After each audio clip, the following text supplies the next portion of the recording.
ओम शांति। आदि रत्न इस पुस्तक में आज हम पढ़ेंगे बाबा करे वो बच्चों को करना है।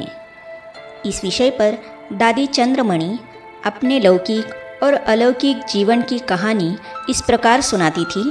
चलिए आज हम इसे पढ़ते हैं। सेवा से कईयों की जीवन बनी। 50 साल से सिगरेट पीने वालों की छूट गई। ब्रह्मचर्य व्रत धारण कर कई योगी बने। ऐसा देख हमको उमंग रहता था कि खूब सेवा करें। बिगड़ी को बनाने वाला वो भगवान भी है, उसके बच्चे हम भी हैं।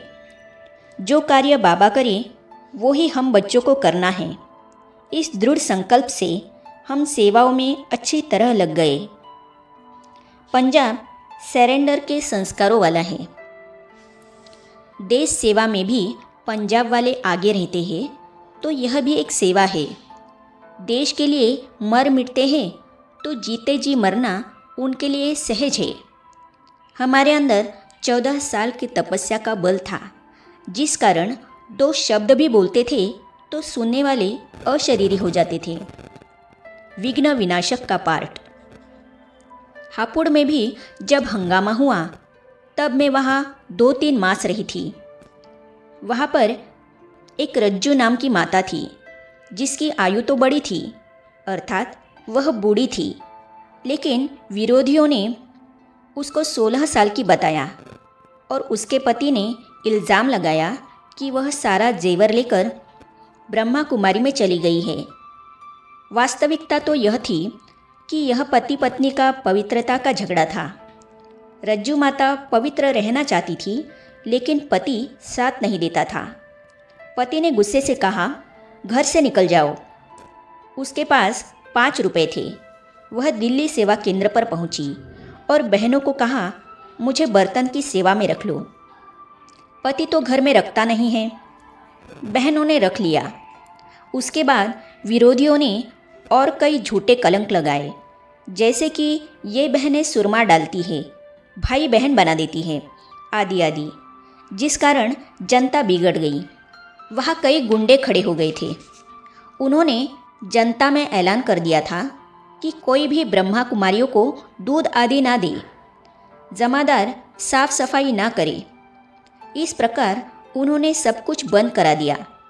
मकान मालिक को भी डरा दिया, अगर आपने इनको मकान में रखा तो हम आपका खून कर देंगे।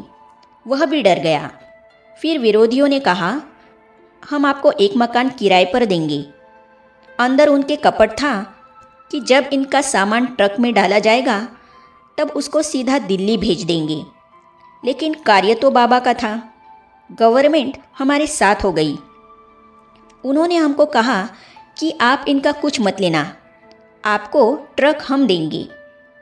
विरोधियों ने वहाँ नारे लगाए। बाबा ने संदेश पुत्री द्वारा संदेश मंगवाया। संदेश में यह आया कि जो निर्भय हो वह पहले चले, तो मैं सबसे आगे चली। साइलेंस पावर ने ऐसा काम किया जो लगा जैसे बाबा सामने हैं, और हम चलते रहे। विरोधियों के मन में उल्टा सुल्टा करने का जो भी विचार था वह शांत हो गया।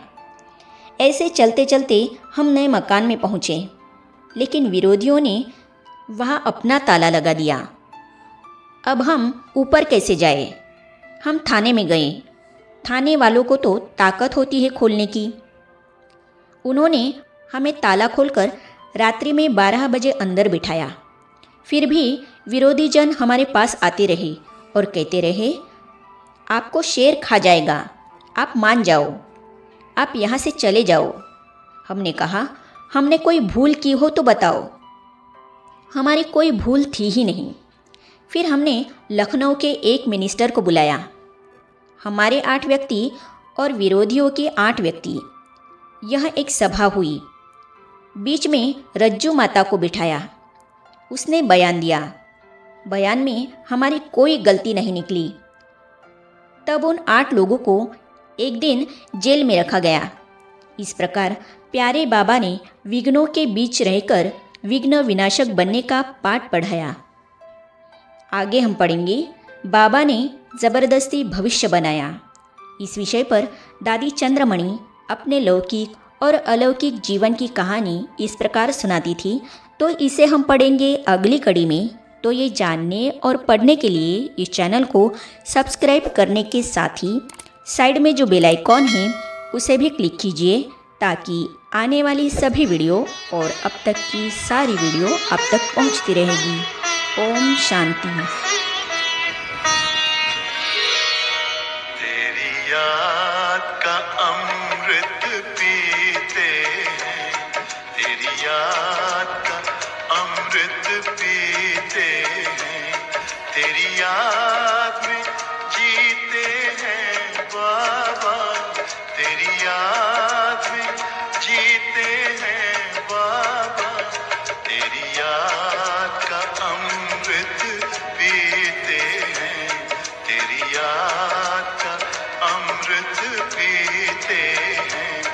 रहे याद सदा ही साथ तेरी, रहे याद सदा ही साथ तेरी।